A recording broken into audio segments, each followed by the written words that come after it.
Welcome to the Bak Up Podcast, a show on how technology is changing the way we live and do business. I'm your host, Ioannis Bakayanis. Bak Up is ready to start. Hello. This is episode 5 of the Bak Up Podcast. As you can see, this is a Bak Up Log series since I'm by myself and I don't have a guest. And I want to take some time to discuss about explainable AI. What is this term? How it's used? Why do we need it? And what we can do to obtain it. So, what do we mean when we say explainable AI? Meaning that we have a model and we get from that model, we feed it some input and we get an output. Usually it's a number. And the model can explain to us how we came to that conclusion. If it's a probability, let's say we have a model that tells us the probability of rain tomorrow. And the model puts out 0.7. So it's 70% with 70% chance, 70% probability. We're gonna have rain tomorrow. And you're gonna ask, like, why? And that's what explainable AI is. So the model should be able to give you an answer on that why question. Like, why 70%? Because the precipitation and the pressure of the air or whatnot. A person can give you that explanation if when they come to a conclusion. And we want the same from our models, to be able to explain themselves when they give a certain outcome. So right now, that's not the case. We don't have models that they can present the audience with an explanation on how the hell they ended up with the outcome that it did. Like why they labeled the picture panda instead of obviously being a zebra or whatnot. And that's the problem with machine learning models right now, is that we have this abstraction of telling the model how to learn. We give them like a function that we want then minimized or maximized. It depends on how you see it. And that's it. We don't have anything else to say about the model, and then we measure some key performance indicators after that, like how accurate is the model, what's the precision score, what's the ROC, the area under the curve, some performance metrics to see how well we're doing in unforeseen data. But that doesn't tell us on that doesn't give us any insight on how the model is working, and if it's capturing things that seem to be logical, or they're just capturing some noise that exists in the data set, and that is going to lead to disastrous outcomes in the future, in the long run. So why is that hard? Because right now our models are designed like that, are black box models. You treat well, explaining at least, you treat the model as a black box. You feed it input, you feed it and you get output, and then you end to end optimize this process, and you just don't really care what is in between. In between there are some nodes, if you have a neural net, that have weights, but that's exactly it. So you can't really tell if a node is representing something. If a knob is turned on, does that represent anything? We don't have the capability to understand that. Someone though could ask, why do we even need to explain? what the outcome of the model. We have these performance metrics, and if the model is performing consistently very well on unforeseen circumstances, like why do we even care about that? Which is a valid question. And if you're being very thorough with your assumptions, your data assumptions, and be strict with your performance metrics, you should feel comfortable in deploying a model in production that could have an impact into people's lives. Uh, but from the other hand, you can imagine that uh, when you have uh, when you're dealing with people, and especially when models are changing people's lives for better or worse, you have to be able to give to the person some kind of direction on why the outcome was the one that he or she received. Um, so I can give you the example of going of getting a raise at the end of the year. So every year there is a decision, or some people are going to get raises, some people are not going to get raises. Imagine if the model, if instead of a person, a model was deciding if you're going to get a raise or not by the end of the year. That's a pretty big impact on a person's life. And when you get rejected, if you get accepted, yes, everything's fine, you don't really care. If you get rejected though, you really want to challenge, and you will challenge and say that the model is wrong about me. I did better than everybody else, or I did as equally well as everybody else. And you have to be, at that point you have to be able to justify why uh, the model came to that conclusion. And it is the reason that many more complex algorithms are not being used uh, in credit scoring, and in in feels that that decision that you're taking is too important to a person's life, that at some point they're going to need some justification. For example, with very simple models, you can understand somehow how they work. And especially if you have like rule based models, you have like your 10 rules out there. Who's going to get the raise? You can have like 10 rules, like 5 people are going to get raises every year. These are the criteria. You're going to get ranked based on sales. You're going to get ranked based on positive attitude. You're going to get ranked based on some voting or whatnot. And that's very clear, right? You can explain how you got into that outcome.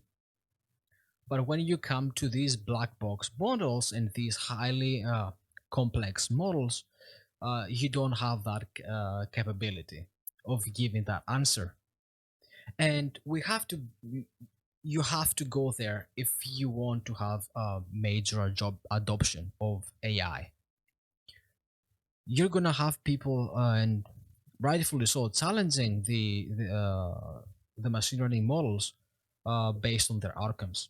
And the machine learning model should be able to give a hint on, or give a thorough explanation at some point on how they ended up with that decision that they came up with. Aren't we doing, and the follow-up question would be, well, aren't we, what are we doing right now? Aren't we doing anything? So uh, as I said earlier, in very important matters and decisions, we have a person in the loop that is handling all the communication and all uh, uh, the soft touches, even though the decision might come the 70% of the decision might come from a model. That 30% of the communication is handled by a person. And on top of that, we're using like very simple models like decision trees or uh, logistic regression that you can somehow uh, have some insight on what influenced the decision the most. And uh, that's another thing that right now we're doing is mixing uh, correlation and robustness as as the cause, as a causation of the outcome. So you have the outcome and you want to explain how you got there. Explaining that as a human, you would go to what caused it. Probably you want to see what are the how can I assign some responsibility to the inputs or to some intermediate outcomes. So, for example, a person would see a picture and a picture of a dog and say, "Okay, one, two, three, four." The creature that I'm seeing right now has four legs, and the rest of it looks like a dog. So I will say it's probably a dog.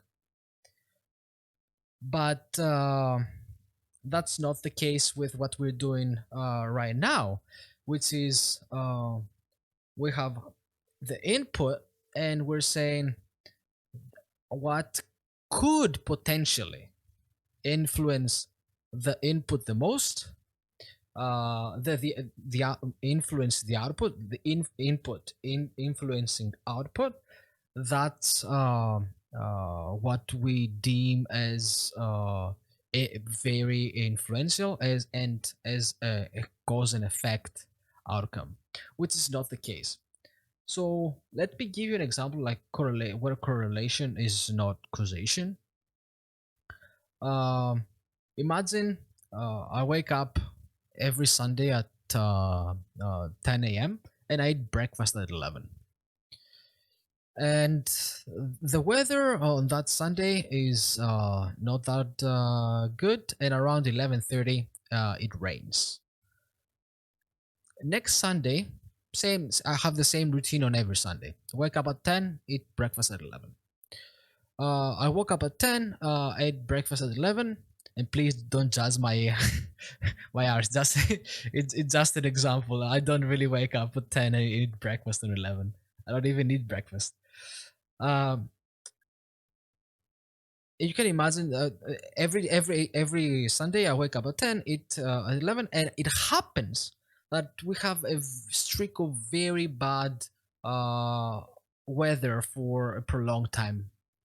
And every Sunday for the next 4 Sundays, it rains around 11:30, and around 12 o'clock we have a rainbow.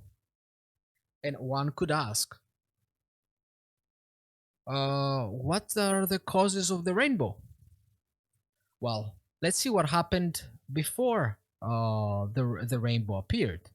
Well, it rained, and I ate breakfast. These two things are consistent every Sunday before the rainbow. So you can see this is the correlation. These two effects have like rainbow and rain, and rainbow and my breakfast have a correlation of one. Let's say, if our whole lifetime was those 4 weeks, say they are very correlated. But yeah, my eating breakfast has nothing to do with the rainbow that we're seeing. Rainbow is being caused by rain and some other effects or phenomena, maybe not effects. But correlation would suggest that rain and me eating breakfast would be one and the same thing, which is not exactly the case. So we have some not so great s- ways of explaining what the model is doing, but how we can do better. I would argue that in order to do better, we have to imitate humans. We have to learn from humans. How a person explains to another person a certain outcome. I think it would be intuitive if we start with the example of the manager and the model that was given raises and the person that wants to receive a raise. But instead of a model, we can put a person. So there is the manager and the person. There is the year-end assessment, and the manager comes to him and him or her, and he rejects the worker's application for a raise. The worker furious. He believes that did a better job than anybody. He was up there. He should get what everybody else are getting. And the person would like to explain. Uh, that's the explanation that comes in.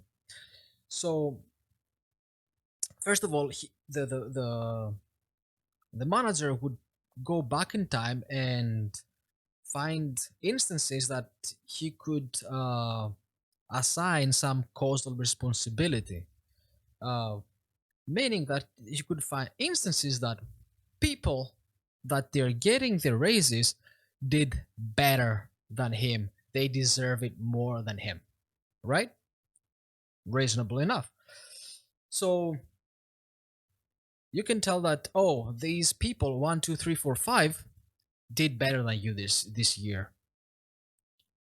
No, Bahudar, and the other person would say that no, I'm arguing that my three achievements were on par with everybody else's. So how many times? Let me ask you that then.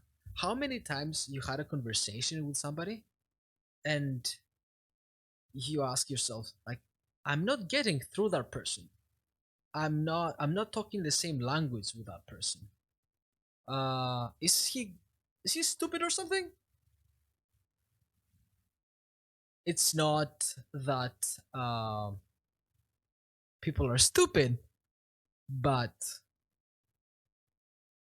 we draw from our experiences. Our experiences make us who we are, and that is called an explanation bias in the explaining world that that we're talking about right now. Every person, in order to understand something, has to be mapped out through his own experience. He has to project it on top of his own experience and then understand it if he can. So the manager would start the conversation differently. So he would he would list the explanation biases that a person has and then try to give the best explanation possible to that person. For example, if the person that is asking for a raise is a numbers person, the manager could argue that look, the five individuals that are getting the raise had at least 15% more sales than yourself, which is a hard fact and a numbers person can wrap their heads around. An outcome oriented person would be convinced by an approach of a value proposition.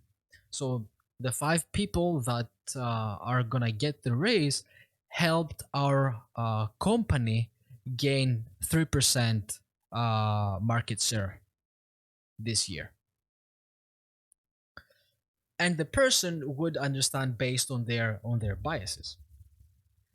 But sometimes when you don't know a person, this might take time.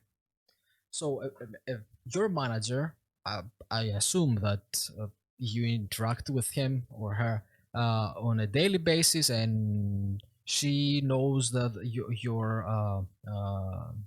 your explanation biases, and that's how she can deliver a better approach, a better explanation, a better causal responsibility to what she wants to convey. But what happens if you meet somebody for the first time?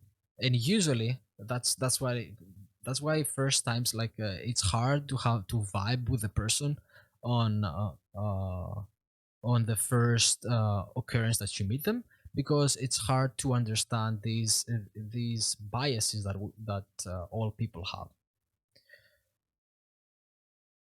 So that there is come this usually uh, then arguments come through form of conversation, comes through form of back and forth, through trial and error, to see what it works. I'm giving you an explanation. If it works, great. If it doesn't, let me tweak it back and throw it back at you again, and see if you can understand what I'm saying.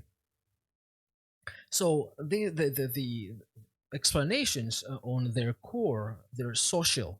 You're trying to convince somebody of an outcome that you came up with, and I think that's a perfect ground. These small principles that we have, it's the perfect ground for explainable AI research to come alive.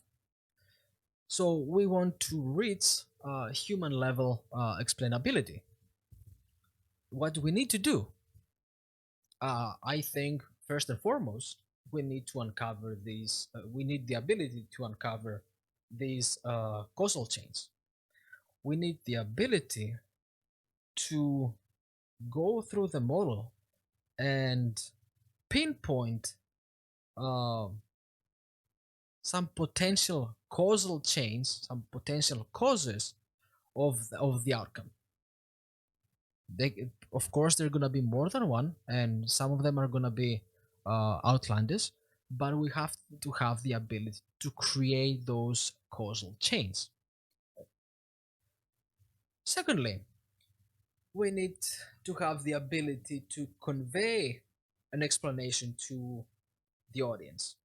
So, in other words, we need the output of the model not be just a number, just a probability.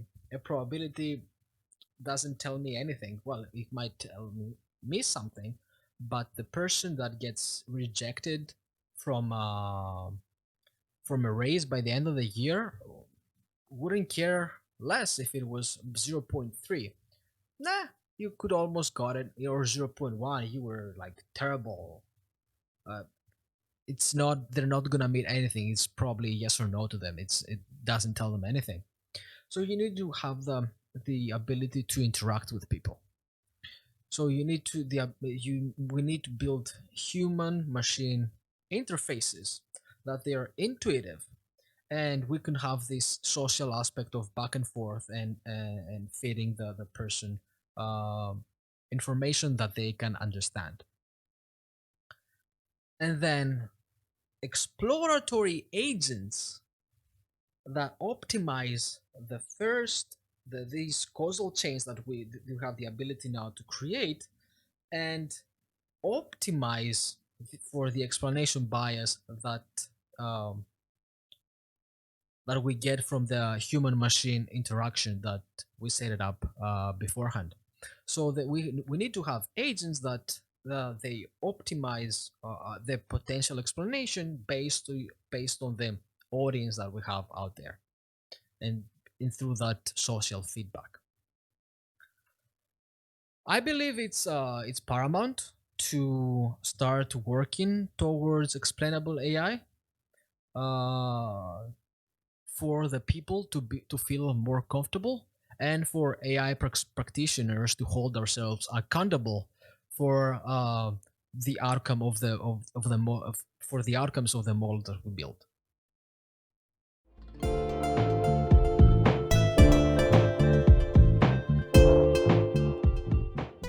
This is it. Your mind is now backed up. To learn more about the topics discussed or the guests, follow the links in the description. Now you have the chance to subscribe, rate, like, dislike, and review the show. Also, looking forward to hearing your thoughts in the comments. Awesome. Thank you so much for joining me, and see you next time.